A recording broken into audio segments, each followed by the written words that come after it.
కొంతమంది వారు తినడమే, వారు అనుభవించడమే.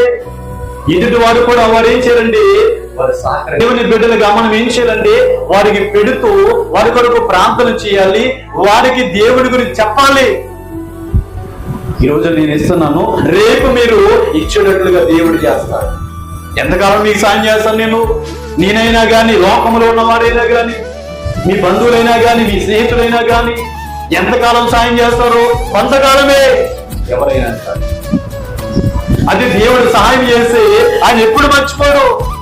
ఈ రోజు మీరు తీసుకునే వారుగా ఉన్నారు, రేపు దేవుడు ఆయన ఇచ్చిస్తారు. మీరే అనేకులు ఇస్తారు, మీరే అనేకులు పెడతారు, మీ కుటుంబం ఆశ్రయించబడుతుంది. కనుక నా మీద మీరు ఆధారపడకండి, దేవుని మీద మీరు ఆధారపడండి అని మనం చెప్పి మనం సహాయం చేస్తే, ఒకటి మనం సహాయం చేసిన వాడు మొత్తం, రెండోది వారికి చెప్పిన వాడు కూడా